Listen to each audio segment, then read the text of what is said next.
Зохиолч Балжрын догмат. Босоо ороолон. Өгүүлэг. Хэдэн хоног халуун цусны үнэр аваагүй ард тайгын гурван хатсан цөөвөр чон нар шингэхийн алдад модны хаяанаас гарч ирээд газрын цагаанд буухаар бутас сөг дамжин цоврон шогшов. Тэр гурвын цэгцэнд зантгар том толгойгон үлийлгэн салхи шиншилж эргэн сэрэн болгоныг сэжиглж болгоомжилсан өлөн хурц нүдээр харан шогших хар саарл сортой бярлахуу өндөр сэрвэ богинохон бүдүүн хүзүүтэй азарган чон ямархан нэгэн юмны анир чимээ авсан бололтой зог тусан зогссноо. Газар үнэрлэн дороо ирэхцээд хойд хөлөөрөө цас манартал самардан хаяглалаа. Хөвчийн өвдгөр татсан цасан дундуур хол алхсан нэгэн хүний мөр тэртээд цайвилзах хүүрэг татсан өндөр уулын ард ташланд сүүдэртэн харлах их хөвчийг чиглэн оджээ. Гав ганцхан явган хүнээ шинхэн мөртэй санамсаргүй таарлцсан гурван боохой дороо бөөгнөрн бие биенийхээ хоншоор амыг долоон араа соёогон хавирч сөөнгдүү саарл хоолойгоор намуухан уянгалуулан уйллаа. Олон чонын уйлах дуун уул хадаар нэг хөнгөнөн цойрайтхад залуу нарсны орой үргэн сэрвэлзэж уулын чөмөг царцмаар догшин жавар бэлрүү урсан ирэх шиг боллоо. Уулын хярд сэрвэлзэх шивээ хармадан дундаас хүн амтангүй эл хул газар унаа малгүй гар хоосон явган хүний айдас жихвтс хүргэм тарлан сэвхтэй том улаан сар цухойжээ. Юудэн малгай хөвнтэй цувцаа дээлэн төмөр аралтай суран бүсээр чанга гихч дарвлан бүсэлж ноосон оролдоор хүзүүгээ толгоогон битүү орон үс сахлан цандсан нэгэн биерхүүэр их л яарсан бололтой хол алхах бөгөөд араасаа хүн нэхэн хөөж явна гэсэн шиг хаяах нэг эргэж харна. Салхи намдан үдшийн бүрэнхий аажуухан өтгөрөхөд газар дэлхий айдас хүрмээр гайхалтай нам хүм болж царцаж хатуурсан цас хөлийн дор хүйтэн өнгөөр чихран одом ичид орой дээр жаварлан гялалзана. Сарны туянд үл мэдэг хөхөлбөр өнгөтэй цасанд бүдэг гэрэл ойж хаа нэгтээ тэсгэлдүү голын мэс тас хийн харагдах нь сонирхон сонстон. Халууцтлаа явгангүйсэн төр амс хийж хөлийнхөө оролтыг засч ороогоод халааснасаа уутта тамхи гарган өнгөгдсөн сонинд нямбайлан ороолоо. Тэгээд чүдэнс хавирч парвгар том гараараа гэрлийн халахлан байж тамхи асаагаад бостол сор муусных нь буланд ямар нэгэн магчин араатны ув улаанууд гялсхийн гэрэлтэх шиг санагдахад нуруу руу нь хүүт оргин цочин харвал өөрөөс нь 50-айдхан алхмын зайд бярууны дайтай том азарган чон хөндлөлдөн зогсож байх нь тэр. Чон болохыг лавтая танимагц толгойтой хүсн зарсхийн босч зүрх нь хамаг цусаа юулчих шиг санагдахад хашхрыг гэвч хоолой нь гарсангүй. Ядаж гартаа барьсан ганц хусан борохоочгүй гарсандаа харамсах сацуу төрийнээсээ хутгаа суглав. Ир хатан хансан догшин төмрөөр хийсэн мухар тохой чинжал худаг. Ийм худагтай байж ганц муу чонноос айгаад байхдаа яах вэ? Айвал биш дэнэ. Айхыг чон антахгүй. Би чинь шоронгийн нааран дээр гар сэтгэл нийлсэн 3 догширсан хулгайчийг нүд ирмэхийн хооронд улаан гараараа нам зөхөн унгаад цусаар нь гараа угааж зүрхэнд нь орсон цов таяр шүтээ. Чон хүнийг шөн дунд юм уу үүрээр л дайрдаг гэдэг. Одоо цаг ирд байна. Арайч ноцохгүй бах. Яаж ийж арга цааж угаад мод руу орё. Модонд хүрсэн цагт учир алдна гэж бодсноо Хэдэн саахалтын тэртээд хөглөрөн харагдах хар модон төгөл рүү яаран зүглээ. Чоно хойноос нь бараачлан хэд алгаснаа. Урд хар хоншоороо сарлуу ölийлгэн жихүүдс хүрэм зэвүүн дуугаар одны гэрэл бөхөж бүдгэртэл өлөв. Өвдгөөр татсан дүлий цагаан цасан дороос гартаа барих чулуу мод олно гэж бодох нь ч хэрэггүй ажээ. Ядарч яарсан явган хүнд модны хаяа хүртэл бас ч зайтай харагдана. Эргэн харахын тоолонд үдшийн бүрэнхий өтгөр нь нөмөрч чоно алхам алхмаар ойртон өмнөх төгөл мод цаашаа холдон байх шиг санагдахад амьсгал дээшлэн давхцаж айдас хүрнэ. Гэтэл хэдийдээ хаанаас гараад ирснийг бүү мэд. Босуулэрийн зүүн гар талд холбоохон хоёр зэгэл саарл амтэн ачаа дагсан гэрийн нохоо адил газар шинжлэн бүртгэлзэн шогшиж явах үзэгдлээ. Нүдэнд ил лав таяа 3 чон дагж явааг бодоход харанхуйн дунд зам тосон хичнээн хээрийн амтэн хэл амаа 7 хүлээж ухааг таахад бэрхтэй. Хажууханд нь огтор богинохон сүүлээ өргөсхийн очис цахилуулсан өлөн хүйтнүүдийг ялзуулан хэрэн шогшиж яваа 2 бэсрэгхэн чон 7 шархтаж догширсан том азарган чонын дохиог хүлээн хамраараа цас гудран төрж хөөцөлдөн тоглох нь хоногийн хоолтой болсондоо баярлаж ирдсэн мэт бөгөөд энэ гар хоосон явган хүн одоо хаа холдох вэ хэмээн илэрхий элэг барьсан янзтай. Ямар аргаар оргож эзгүй ихээр хадны хонгил нуусан мөнгөндөө бусдад уул мөрөө үлзүүлэлгүй яаж хүрдэг билээ л гэж шоронгийн нааран дээр санаа ширч хэвдснээс биш. Зуур замд чон гэж ийм зажлах шүд залгих хоолойтой сүрхий араатан отж байхын чинээ даанч зүвдэлсэнгүй. Мөнгөндөө эсэн мэнд хүрчих юм бол эр хүн болсны 9 хүсэл сэтгэлжлэн бүтэж энэ нүгэлд орчлонгийн зовлон бүхнийг жаргал цэнгэл болгон ховиргаж аз заяа амраг сэтгэл хууль цаазыг хүртэл нэг их бие зовоож хүч гаргалгүйгээр амархан худалдаад авчиж болмоор санагдсан. Өдрийн бодол шөнийн зүүдэнд үзэгдсэн тэр хэдэн нуруугүй халтар цаасны хойноос шуналтан тэнэг аядан бодолдоо хөтлөгдөж явсаар араатны аманд хар толгоогон алдах юм гэж хэн мэдлээ. Амь нас гэдэг тэвэр алтаарч сольшгүй үнэтэй зүйл болохыг дөнгөж саял ухаарч байх шиг санагдахад гинт 30 хэдэн наснда үзээгүй ихээр харамсаж уул хад цуурайттал ихэр татан ойлмаар бодогдов. Бод цахилдаг шатааж гал гаргая гэтэл тэгж цаг алдан энэ хэдэн цөөвөр араатанг биедээ дасгаснаас ганц алхамч гэсэн газар хороосон нь аминд тустай мэт. Би ингээд чонд бариулчих бол тэр их мөнгө хадны агуйд дараастай байсаар он жилийн хөгц чигэнд ялзран хумхийн тоос болно гэж бодхоос өлгийтэй нэл хүрэн орхиод амьсгал хураах гэж байгаа эхийн сэтгэлээр шаналв. Хүнд хойд нас сүнс сүүдэр гэж байдаг болоо минийх хад нэвт харвахаас буцахгүй хар ирийн сум могой болж лусын эзний өв хөрөнгө шиг тэр их мөнгийг газар хагарч галуу юултэл манаж агуйн ам дээр цагирлан хэвтэх үзээ гэж бодтол дагаж явсан азарган чон өмнө нь гарч зам хөндлөн зогсоод цас манарган хаяглаа.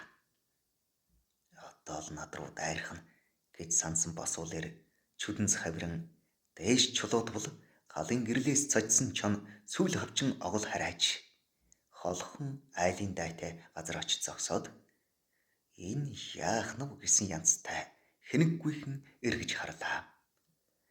Чонд отуулж ээрүүлсэн оргилэрийг өдөр гэгээтэд холоос харсан хүнд 3 тайган нохой дагуулсан анчин мөр хөөж явна уу гэмээр. Айж түгшсэн тэр явган хүн яаран алгасаар модны хаяа руу ормогц.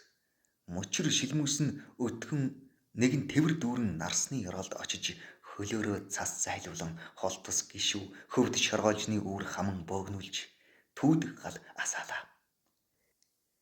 Их баг 3 чоно галын гэрлээс дөлсхийн гэрэл харанхуй хоёрын зааг дээр очиж оцойн суугаад хөр хунгар ухан мөчр цуглуул хоригдлын хөдөлгөөн бүрийг цог шиг улаануудаараа дагуулan ажиж байлаа. Хурц цагаан соёогоо яр зайлган дарвгар хар завжин алдад илэн сунган эвшээлгэх зүрхэн дээрээ алга дарам газар бүртэд цагаан үстэй азарган чоныг буу тайсан бол дорн нам буудмаар санагдана. Гар хоосон яваадаа хорсож бухимдсан залуу ир дүрлцэн асах галаас нэгэн бүдүүн мөчр шүүрэн авч айх эмээ хийгч мартан цасанд хайрагдж холгосон халуун тавхайгаан долоож сууга азарган чон руу чулуудлаа. Утаан зам татуулж цог улзуулан ирчлэн очсон галтай мөчрөөс цочсон боохоо ухсхийн боссноо. Чи намайг иймэрхүү юмар айлхна гэвэл тэмээ байлгүй гэж тохуурхсан янзтай заасан дотор утаа өгүүлэн унтарч буй цуцлаас хэдэн алхам зайлсхийн суув. Гал намжиж гэрэл бүдгэрхийн уйст 3 чон босч үүгээр түүгээр хэсүүчлэн бутгсөөг шөргөөж үснолоороо хийсгэн хөрвөөгөөд олон хадны цуурай шиг бүдүүн нарийн хоолойгоор хоршин үлв. Ард хайгын балар их хөвчөөр өө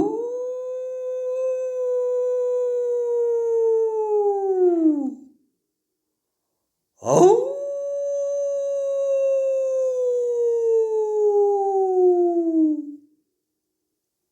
өө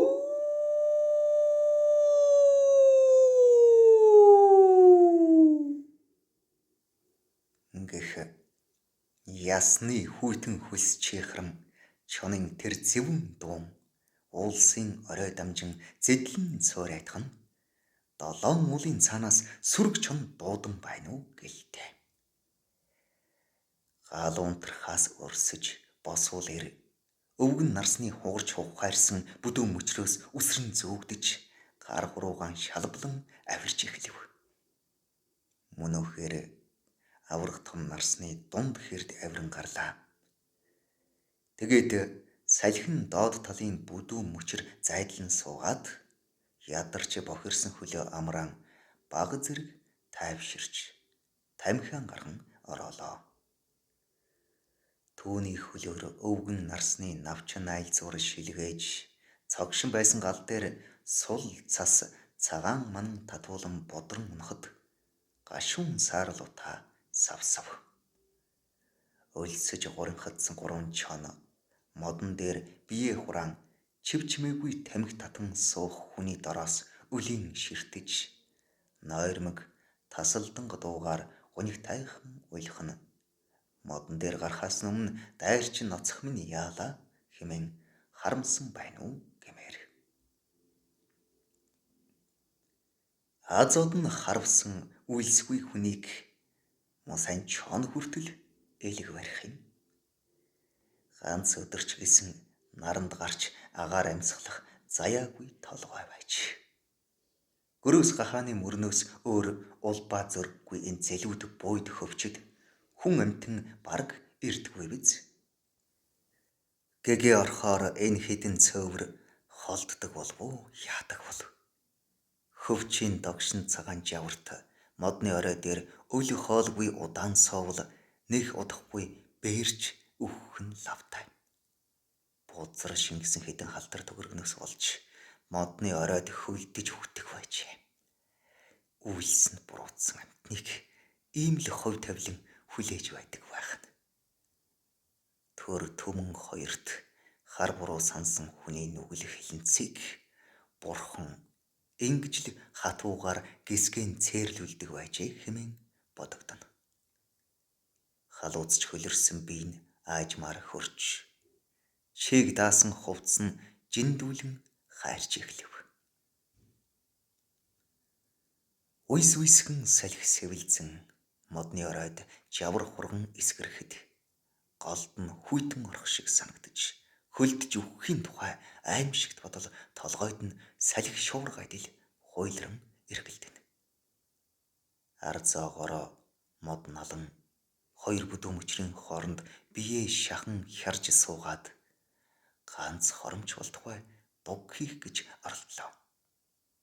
Одоо чонноос биш осгож өгөхөөс л айж байлаа.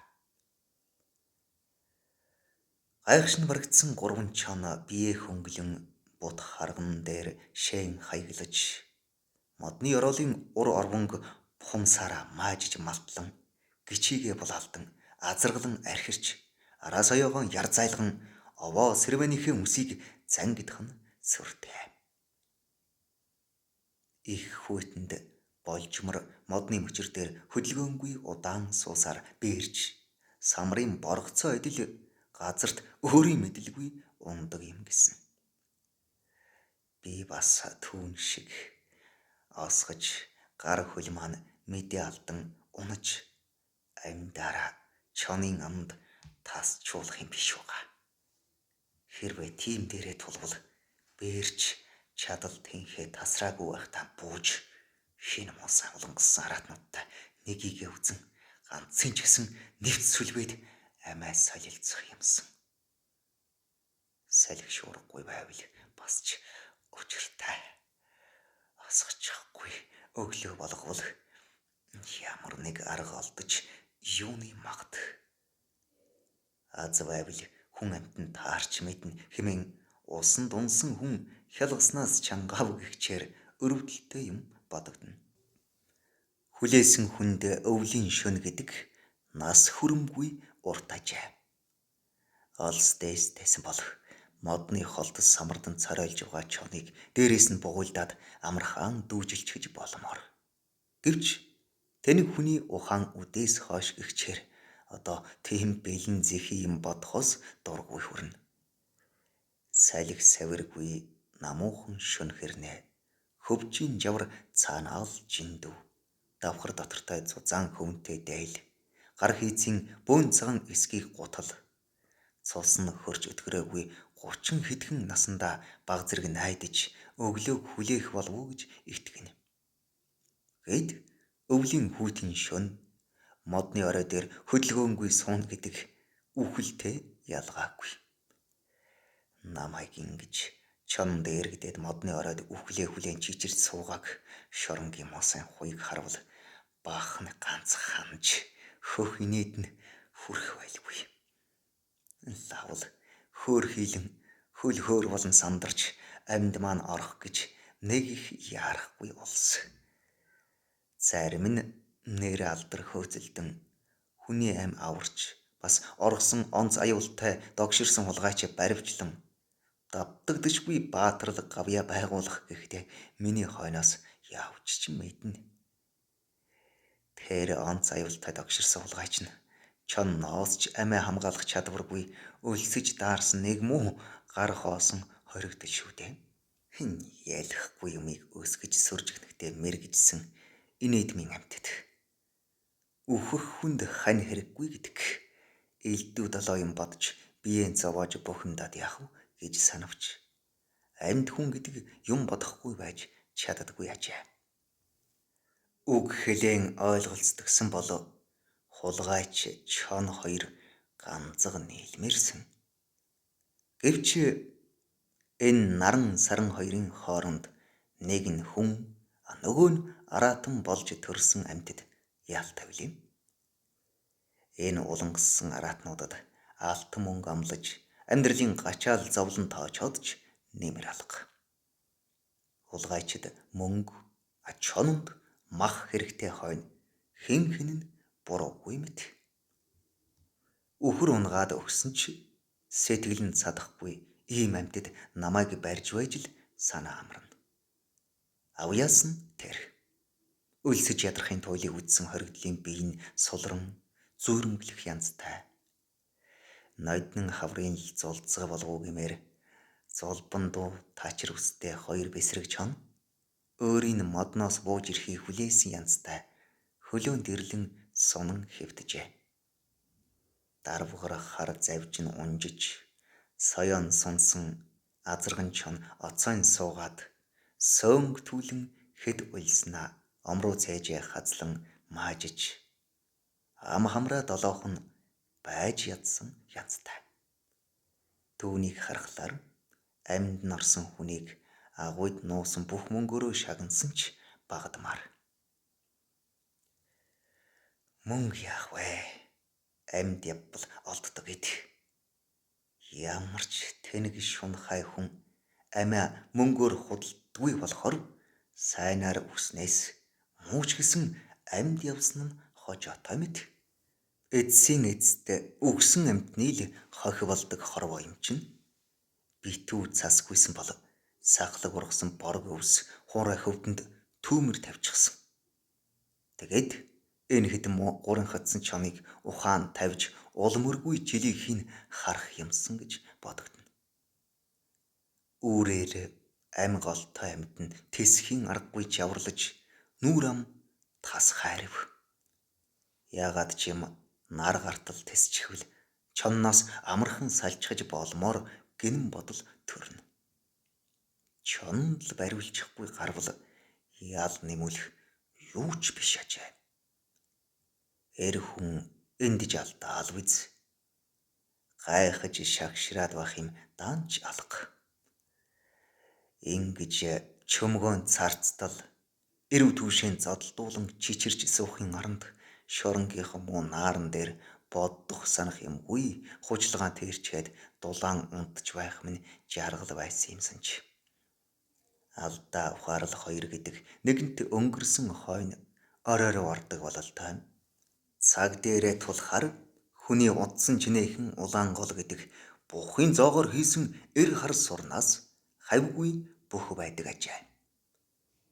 Зүүрмэглэх зүүдлэхийн завсар дагжин чичирч суутал нэг мэдхүүл сар шингэн одод шуугдаад тэнгэрийн дорн хаяанаас үл мэдэг гэгээ цэнхэрлэн гээж тэрхүү хагцж ядан байгаа өдөр шөнийн зааг дэвсгэр дээр модны орой сэрвэлзэн хөдөлж байлаа. Үүрийн үнгэн харанхуйг сөхөн гих тэрхүү орг бүдэг гэгээ буу зэвсэг агсаж олон анчид тайган нохой дагуулсан шилийн их гөрөөчин айсгүй мэт айдас төгшүүрийг сэтгэлээс үргэн усуу хувь амьд гарах итгэл төрүүлнэ. Сахал сормуус цээж сэрвэнийх нь ус амьсгалдаа цантан цанхүүрэг болсон гурван боохой босч хөшиж хөрсөн биеэ тэнэйлгэн суняагаад мод сүлжин хөөцөлдөн тоглож эхлэв. Цаас манарган хөөцөлдөн тоглох чонын бараанаар идэж сэг хайсан нэгэн хон хэрэ модны орой дээгүүр далавча аниргүйхэн сэвхийн дэвэн гарч ирээд толгой дээгүүрэн гуаглан хэд эргэлзнэ хажуугийн модон дээр бууж өд сөдөө засан биедээ байшгүй том эвэр хошуугаан модны мөчөрт үрэн билүүдлээ. Хоригдл эрийг өндийн бохирч хөшсөн хөлгараа хөдөлгөн суняахад хурцах хараа муу санаа хоёрынхон хүчинд хорвоо дээр хэд насалсан хон хэрэ буудчихвэ гэж болгоомжлог бололтой цочин нисч сумны тусгал хүрэхгүй газар очиж суугаад тагнай ташин гуаглав. Чон хэрэг хоёр чухмал орчлонгийн муу зүгийн амьтдаг гэлтэй. Хэрээний ангайхаа өхөөрдмөр хөөхөн өдөн малгай шиг цавцгаан амьтан байдаг нь өдөжигүр ургаагүй дэгдэхээ насандаа муу санаа харанг хоёроо амьсгалаар хэртэм тийм ариун цагаахан өнгөөр халхалан нууж байдаг бололтой. Амьд амьтны халуун нүд зүүдлэн модон дээр үүргэлж суугаа тэр хон хэрэ бас түүнийг элэг барин говьчлох санаатай гуаглаж буйн тэр. Хэрэ цагдаа хоёр цугларсан газар хизээл сайн болж байлаа. Та нар миний үнрээс өөр юм олж шинжлэхгүй байлгүй гэж хоригдлэр зүхнэ. Модны үзүүрт нар тусахын үес тоглож дулаацсан чоннууд дээшээ үлийн модон дээр хүнийг ширтэн эвшээлгэнэ. Гэтэл 200 метрийн зайтай газар модны мөчөр дээр үүргэлэн суусан хэрэг далавчаа эв хавгүй савчин гинт үргэн нисэх тэрхэн мөчөд буун дуу тас хийж сум өглөөний царцсан хүйтэн агаарыг цуу татан эсгэрв. Өөдөм өдөд явах шинжгүй тухлан хөвдсөн чоннууд орох байх газраа олж ядан бутран давхиснаа нөгөө бяруу шиг том азарган чон хөлн ээдрэн говьж энд тэнд бүдчин гიშгээд цусаар тургин шургачиж унлаа. Амьд гарсандаа баярлсан хоригдлэр ой мод цуурайтал хашгирах гээд амаа эв хавгүй ангайсан боловч амьсгалан давхцсан хоолойн зангираад дуугарч чадсангүй. Оргодлоор нүдэндээ хурсан нулимсыг арчин буун дуугарсан зүг рүү эргэн харвал нэг явган хүн модны чөлөөгөөр бүртэлзэн өөдөөс нь гүйж явах үзэгджээ.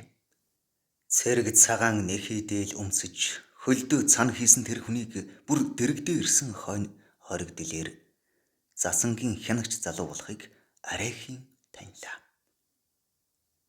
Нүд сор мусан цантаж амьсгаатсан тэр хүн модны ёроолд ирж цанаа хөлөөсөө салгах зураа босуул эрийн дороос нүдэ онийлгон өлийн харж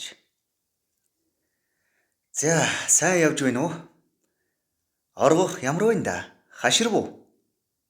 Цаан чин суллах тогтоол ирчгээд чи оргож зугтааж явдаг мөн таарч дээ. Чонын хоол болох чин дутаа юу? За, алив суугаад яах вэ? Хурдан буугаад ир. Бушуухан буцъя гэлээ. Би буухгүй. Ямар нүрээрээ буцаж очих вэ? Түүний оронд чонын идэж болсон хамаагүй цэвэр битгий маяглж тэнхтээд бай.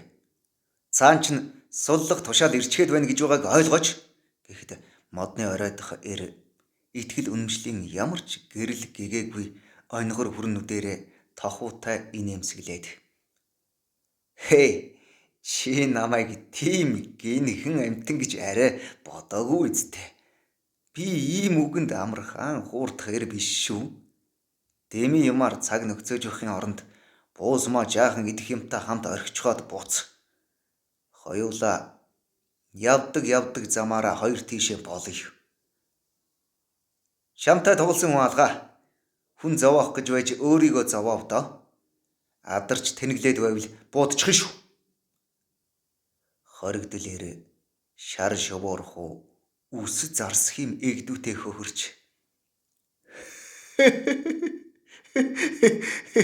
Даадах чи харин чихэнд айтайхан сонсогдож байх чи юу вэ? Чи намайг буудаж над нэг тус хүргэж ингэж зовж явснаас буудуулсан чи яах вэ? Буудаад өгөөч. Би үнэн сэтгэлээсээ гуйж байна.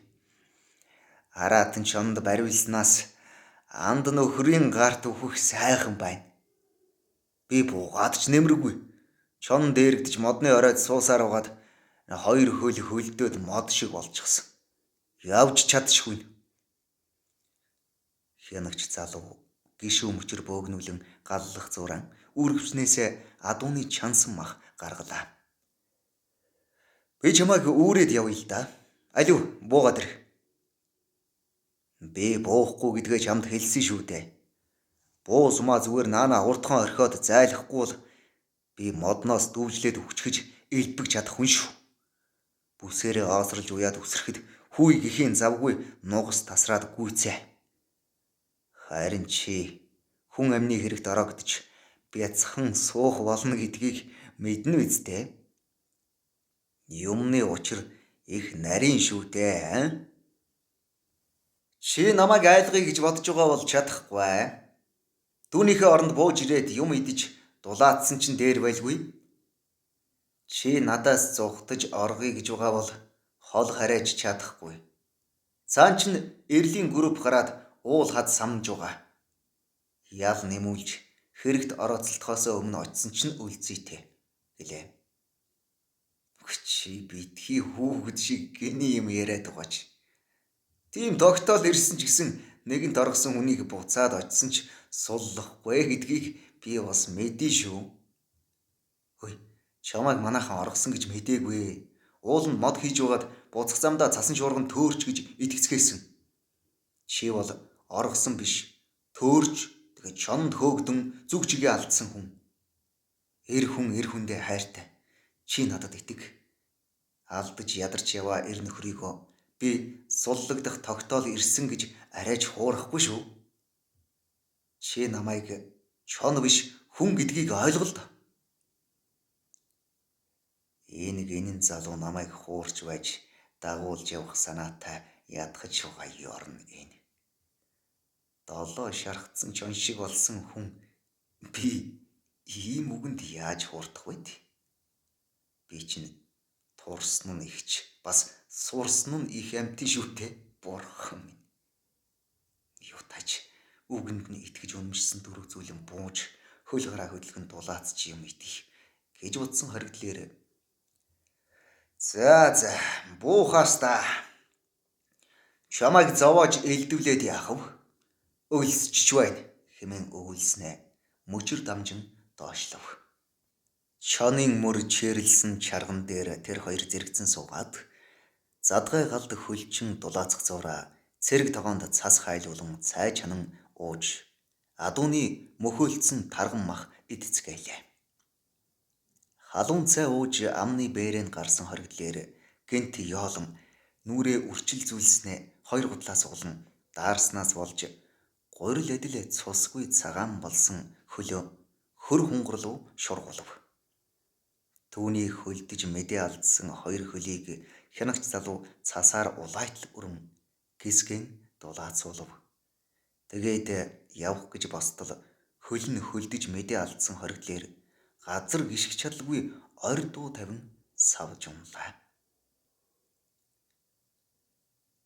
Ар тайгын шуурч хатуураагүй сэвсгэр зөөлөн цасан дундуур туучин яс томтой лагс зузаан биетэй хүн үүрсэн хянагч залуу эцэж ядрахын туйлыг үзэн хөлсөндөө нэвтрэн алхана. Өвчнөдөө шаналсан өвхлүүт хүний дүр үзүүлэн хянагч залууд өөрүүлж биеэ сул орхиод амарч яваа хоригдлын нүд анилдан нозоорч эхэлвэ. Голдоо хүйт ортол даарч хонсон араатан төрхтэй тэр хүнд мөнгөний дон шунал цагаан солио шүглэн арх уусан мэт хамаг цусн буцлан байх шиг санагдахад бүхэл шөнжөнгөө тавтай амарч хонсон адил хамаг биеийн гайхалтай амархан тэнхэрчээ. Үүрч яваа хүний хувцснаас халуун хөлс нэвт ханхлан цасанд бүдчин хөлн орооцолдоод сүрхий сольдж яваа шинжтэй. Эцэж цудсан буюу согтсон үед хүнийг толгой руу шалихгүй зөөлөн тогшхтол нам ундаг гэдгийг хоригдлээр андахгүй. Хүний хөл хөлдсөн үгийг ч мэдэхгүй ийм тэнэгхэн амтан хүн алахыг хойно гаргахын дайтай бодож үххийг унтахын чинээ сандаг яахаас ч буцахгүй гэмт хэрэгтний хойноос нэгч явдаг. Амнаасаа уйдсан энэ амтан ингээд өөрөө гүүгээд ирдэг байж бас тэгээд засангийн хянагч гэдэг ба муу санаа ухаан хоёр суутал мөн ч хол байна. За явж л байг. Ядарсан газар нь ахан нэг амраагаад өгнө гэж утсан хулгайчийн хөхнийд хурч явлаа. Эцэж туйлдлаа ядарсан залуу ир үүрч явсан тийш зөөлхнөр гулсуулан буулгаад дээлинхээ ангирыг задгайлан хэд сэвтэл ард дагцсан дээр нэгэн хүнд хатуу юм тас хийдэл цохих шиг санагдан босох гээд хөлийнхөө тэнцвэрийг олохын завдалгүй битүү цастай газар дэлхий шар ногооноор эргэлдэн дайвалцах шиг болж хоёр гараараа толгойгоо тэврээд гэдрэг савж унлаа. Улангассан хулгайч чихнээс нь цус туслан ухаангүй хэвтэж байгаа хянагчийн буу сум гар уттай юмыг авч үүрээд Юу ч болоогүй юм шиг тамхи орон асаагаад хэдхэн сагалтын чандад өвлийн өглөөний илж муутай огтор цагаан наран дор сүүдэртэн харагдах сөг модны хаяа руу хол хол алхан одлоо. Хөлөөрөх хөглөрөх цасан дундуур туучин яаран алхаж явсан хориглолын алхаа саарч саагалтын хэр яваад эргэж харав. Түрүүхэн өөрийн үүрээд умбсан их цасан дундуур хөлсөө туслуулан зүтгэж явсан нөгөө гинэн залуу анир чимээгүй цасан цагаан талд огтхонч хөдөлгөөнгүй торойн харлаж харагдана. Үдшийн бүрэнхий болов уугүй юу түүнийг энэ балар их хөвчин өлсгөлэн чоннууд ирж амьдаар нь итнэ. Буу зэвсэгтэй болж зам нь шулуудсан оргодлээр агуйд нуусан мөнгөө бодон бодон яаран алгасаар чонноос амь золбон оройд нь гарч шөнийн уртыг өнгөрөөсөн нөгөө өвгөн нарсныхаа дэргэд хурч ирлээ. Олон салаа авраг том мөчрөө тэнгэр өөд өргөн гişүү шилмүсэндээ өглөөний нарны алтан цацаргийг сүлжин тоглоулах өвгөн нарсыг харахаас хадаг яндар уйж онголж тахимаар хайр бишрэл төрнө. Түүний хажууханд аль эрт нам буудуулан өгсөн азарган чон өмнөөс нь ноцож үсрэхээр завдан байна уу гэлтэй хурц цагаан соёогоо хорсолтойгоор ярзайлган хэвтэх бөгөөд явган салхинд сэрвэнийх нь урт сортой хар саарл үс ярс ярсхийн сэрвэлзэх нь амьсгаатай байна уу гэмээр гар хоосон ядарч явхад элдвлэн элэг барьж араа шүдэ хаврын айлгаж түгшээсэн тэр аюулт араатанг хэрвээ амьд байсансан бол амьдаар нь өвчин бахаа ганц ханган тамлахсан гэхээс уур хорслон тачаадан буцлана. Хойд хөлөөс нь дүүжилж угаад арсыг хар хамартан тултал хуу татах байсан. Хөхөө сарын хөр цас хөглөрсөн энэ их хөлгүй хөвчд толгой хоргодон нуугдж яваа оргодолд дулаан хувцас буу зэвсгнээс ч дутуугүй чухал байлаа. Агшин бүрд улаан гол самардсан хангаан олон голын догшин жаварт амьд орох цорын ганц зүйл үстэй хөрстэй хувцас гэдгийг өнгөрсөн шөнө модны оройд дагжин чичирч суухта яс махаараа мэдэрсэн. Цусаан царцтал даарснаа бодхоос голд хүйт оргиж хянагч залуугийн нэхий дээлийг тайлж аваагүйдээ харамсна. Тэртээ тэргүй үхэж байгаа хүнд дээл байтугай юм хэрэггүй. Хувцас гэдэг зөвхөн амьд хүндэл хэрэгтэйд. Үхсэн хойноо алтан малгай өмсөдч нэмэргүй.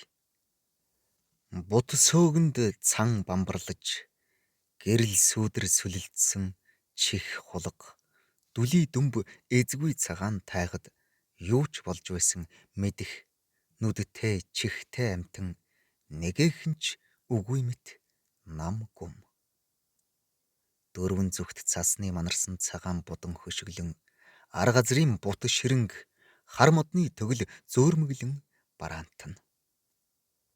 Өглөөний царцанг цас чахруулан төрглөн алхаж явсан босуул эрийн алхаа гэнт сааран ямархан нэгэн төгшүүртэй чимээ сонсвоо гэлтэй дороо зог тусснаа дахин эргэж харав.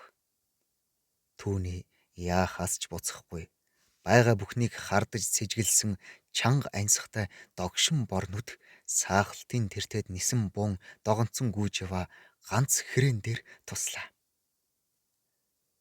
Хөр хунгар дунд гараа алдлан дээш харж унсан ухаангүй хүний хажууханд мөнөө хон хэрэг явглан буугаад өд сөдөө засан энд тэнд нь гарч дэгдэн байлаа.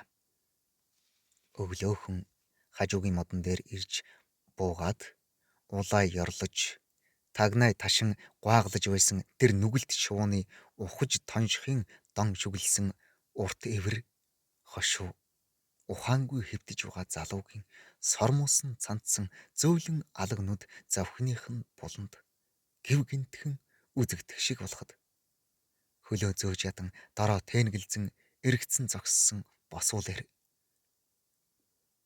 элих халаг минь Нүдийн гэж шивнэн өгүүлээд цас манарган хэд том харайснаа зог тусан бууга мөрнөөсөө яран мулталж цусны үнэрт улайран хүзүү сунган гуаглах царил шиг урт хошуутай тэр хөө хар шувууг хараалан гохоод харлаа. Уул хад нүргэлүүлэн тас хийх буун дуунаас зочсон хон хэрэг сүү шиг цагаан цасан дээгүр хөө тортогтой зүүрлэм хар өд боторгон агаарт хөөрөв.